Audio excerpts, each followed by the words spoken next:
support of viewers like you. Your host from MotorWeek 92, John Davis. Well, hello and welcome again to MotorWeek 92. We're glad to have you with us. If you're a car watcher, you've probably noticed that many new models look very much alike. Flush glass, rounded edges, and a minimum of tacked-on extras are becoming the styling standard. And while this trend has led to some remarkably faceless designs, it's what makes the '92 Honda Prelude SI so stunning. Rarely has a design from this normally conservative company differed so radically from its predecessor. And styling is just the beginning. Changes throughout the car have produced a whole new Prelude. But new and different do not necessarily mean better, or do they? There's no doubt the fourth-generation Honda Prelude looks different. Different enough from other Japanese designs coming out of the jelly bean jar to receive many thumbs up from onlookers during our road test. Perhaps because styling cues favor up-level Acura coupes rather than other current Honda offerings. The long, low hood blends to a body-colored front bumper with a definite center wedge to create an aggressive stance as well as good aerodynamics and better driver visibility. The headlights are wide, narrow, and flush-mounted. The nearly flush side glass blends into the fast roofline, and the dramatic theme of the Prelude coupe is carried through to a stubby high rear deck lid with spoiler that reminds many of an inflated Jaguar XJS.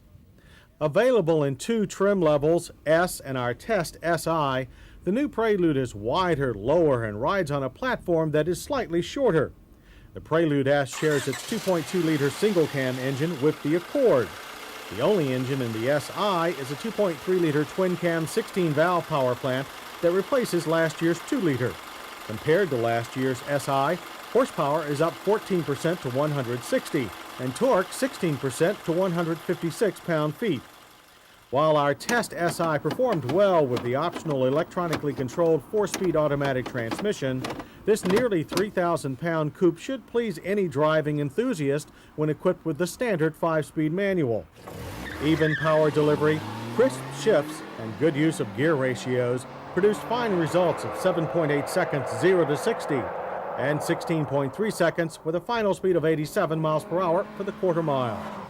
Despite its weight, the Prelude SI handles with precision and stability thanks to a refined double wishbone suspension at all four wheels, increased suspension travel, gas shocks, and thick front and rear stabilizer bars. Aggressive cornering with any front-wheel drive car can be a challenge. Our car's four-wheel steering system markedly improves sure-footedness. The new electronic system replaces the last Prelude's mechanical version.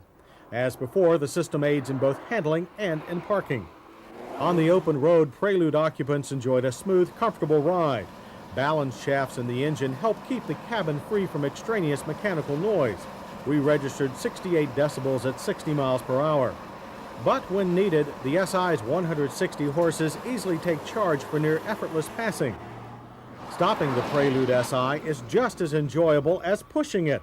Equipped with what is probably Honda's best ever anti-lock brake system, the car maintains a straight and stable path with good feedback through the pedal. 112 feet was our average stopping distance from 60 miles per hour. The interior is no less aggressive with its wraparound cockpit-like design.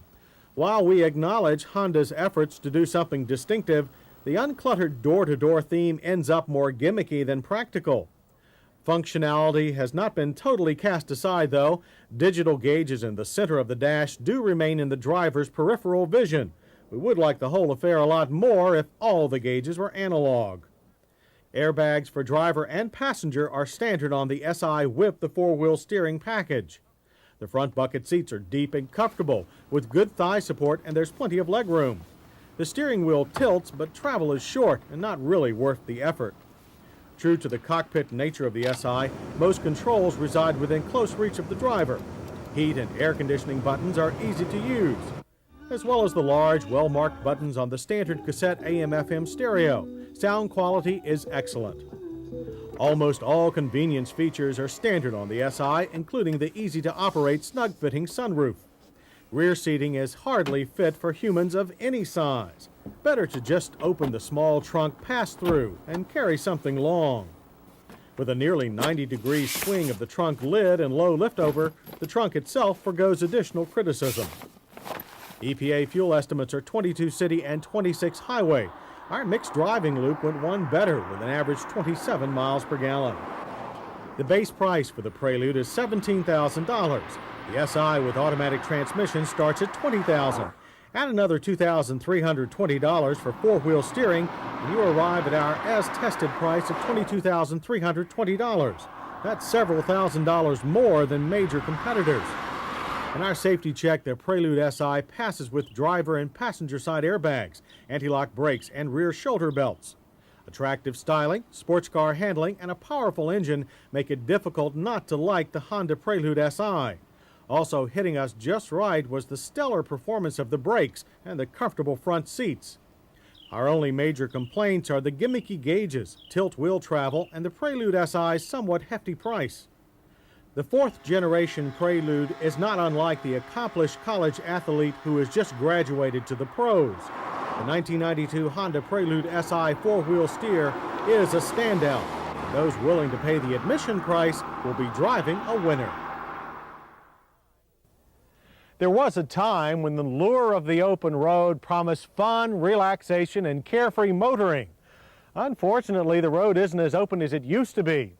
Pollution, congestion, and driving manners that could politely be described as relaxed have made traveling by car a lot less appealing. Many solutions have been proposed for the world's traffic mess, some of them quite